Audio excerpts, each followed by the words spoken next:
የኢትዮጵያ ሕዝብ ሆይ ይህ ጦርነት ያልቃል። በዚህ ያለቀ ባለው ጦርነት ደግሞ ልጆችህን በዚህ ደም የሚያቃባ ጦርነት ውስጥ ልታሳትፋቸው አይገባም።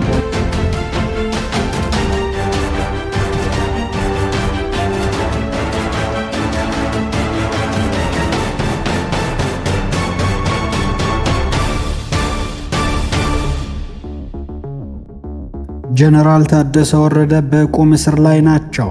ትላንት የትግራይን ጊዜያዊ አስተዳደር ሲመሩ የነበሩ ጀነራል ዛሬ በገዛ ቤታቸው ታስረዋል። ይህ አሁን በትግራይ የፖለቲካ ውስጥ በስፋት እየተነሳ ነው። ሌተናንት ጀነራል ታደሰ ወረደ በቁም እስር ላይ ናቸው የሚል ውንጀላ ተነስቷል። ሌተናንት ጀነራል ታደሰ ወረደ ወይም ወዲ ወረደ የትግራይ ከፍተኛ ኃይሎች አዛዥ ሆነው ካገለገሉ በኋላ በፕሪቶሪያ ስምምነት መሰረት የተቋቋመውን የትግራይ ጊዜያዊ አስተዳደር ፕሬዝዳንት ሆነው ተሾሙ። ቀድሞ ፕሬዝዳንት የነበሩትን አቶ ጌታቸው ረዳን በመተካት ነገር ግን የህዝባዊ ወያኔ ሓርነት ትግራይ ማዕከላዊ ኮሚቴ ጊዜያዊ አስተዳደር እንዲፈርስ ወስነው ከጦርነቱ በፊት ተመርጦ የነበረውን ክልላዊ ምክር ቤት በዶክተር ደብረጽዮን ገብረ ሚካኤል የሚመራውን ወደ ስልጣን መመለስ ወሰነ። ጀነራል ታደሰ ግን ይህንን ውሳኔ ውድቅ አድርገው ስልጣኔ በህወሓት ውሳኔ ብቻ ሊነጠቅ አይችሉም፣ አይገባም ሲሉ በአደባባይ ገጽጸው በስልጣናቸው ላይ እንደሚቆዩ አስታውቀው ነበር። ይህ ውሳኔ የ2015 የፕሪቶሪያ ስምምነት ያፈርሳል፣ ይህ ወደ አዲስ ጦርነት ሊያመራ ይችላል ሲሉ አስጠንቅቀው ነበር። ከዛ በኋላ ውጥረቱ ተባብሶ ቀጠለ። ዶክተር ደብረጽዮን በምክር ቤቱ በፕሬዝዳንትነት ተመርጠው የመጀመሪያ የካቢኔ ስብሰባቸውን ጀምረዋል። ይህ ደግሞ በሁለቱ ወገኖች መካከል ማን ትክክለኛ ስልጣን እንዳለው ግልጽ ያልሆነ ሁኔታ ፈጥሯል። በደቡብ ትግራይ አካባቢዎች ጀነራል ታደሰ ኃይል በማሰማራት የአመራር ለውጥ ለማድረግ ሲሞክሩ ከማይጨው ህዝብ ጠንካራ ተቃውሞ ገጥሟቸው ነበር። አሁን የሚነሳው ጥያቄ ጀነራል ታደሰ ራሳቸው በአካላዊ ነጻነት ላይ ናቸው ወይስ አይደሉም የሚል ነው። ይህ ውንጀላ በተለያዩ የማህበራዊ ሚዲያና በአንዳንድ ዘጋቢዎች እየተነገረ ይገኛል። እስካሁን ድረስ ግን ይህንን ውንጀላ የሚያረጋግጥ ኦፊሻላዊ ማስረጃ ወይም መግለጫ ከየትኛውም ወገን አልቀረበም። ከትግራይ ጊዜያዊ አስተዳደር ቢሮም ሆነ ከህወሓት ወይም ከፌዴራል መንግስት።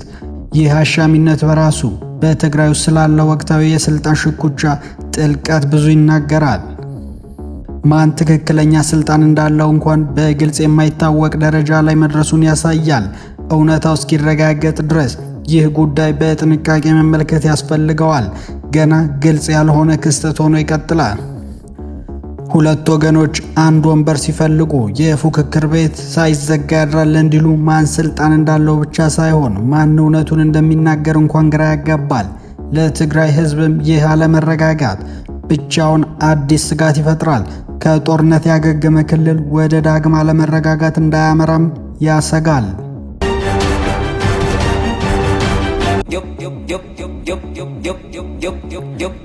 ሆርሙዝ ሲዘጋ ነዳጅ በምን መንገድ ያልፋል? የዓለም ነዳጅ 1/5 የሚያልፍበት የባህር መንገድ ሲዘጋ ዓለም ምን አማራጭ መንገድ ይጠቀማል? ይህ ጥያቄ ላለፉት ወራት እውን ሆኖ ቆይቷል። ሲታጠቡ እስከ ክንድ ሲታረቁ ከሆድ ያልሆነው የኢራን እስራኤል አሜሪካ ጦርነት ተከትሎ ስትራቴጂካዊው የሆርሙዝ ወሽመጥ መንገድ ተዘግቷል። ታዲያ ነዳጅ በምን አማራጭ መንገድ ያልፋል? ከየካቲት ወር መጨረሻ ጀምሮ አሜሪካና እስራኤል በኢራን ላይ ጥቃት ከከፈቱ ጊዜ አንስቶ የሆርሙዝ ወሽመጥ በኢራን ወታደራዊ ኃይል ተዘግቷል። ይህ ወሽመጥ ከዓለም አቀፉ ድፍድፍ ነዳጅና ፈሳሽ ጋዝ 20 በመቶ የሚሆነውን በየቀኑ የሚያስተላልፍ እጅግ ወሳኝ የነዳጅ መተላለፊያ ነው። በወር ከ3000 በላይ መርከቦች ይህንን ወሽመጥ ይጠቀማሉ። ኢራን የሆርሙዝን ወሽመጥ ደጋግማ ልትዘጋ እንደምትችል ከ1980ዎቹ ጀምሮ ስታስፈራራ ቆይታለች። አሁን ግን ማስፈራሪያው እውን ሆኖ በ10 ዓመታት ውስጥ እጅግ የከፋውን የመርከብ መስተጓጎል ፈጥሯል። ይህ ደግሞ በዓለም አቀፍ ደረጃ ከፍተኛ የነዳጅ ዋጋ ንረትን አስከትሏል። ብዙ ሀገራት የነዳጅ ምንጫቸውን ወደ ሌላ አቅጣጫ ለመዘዋወር ተገደዋል። የባህረ ሰላጤው ሀገራት ግን ትልቅ ችግር አለባቸው። ከሆርሙዝ ወሽመጥ ውጪ ብዙ ሌላ አማራጭ የላቸውም።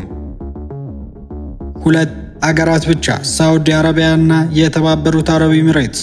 ሆርሙዝን የማያልፉ የነዳጅ ቧንቧ መስመሮች አሏቸው። ሳውዲ አረቢያ ከምስራቅ እስከ ምዕራብ የተዘረጋ ቧንቧ ወይም ኢስት ዌስት ፔትሮላይን አላት።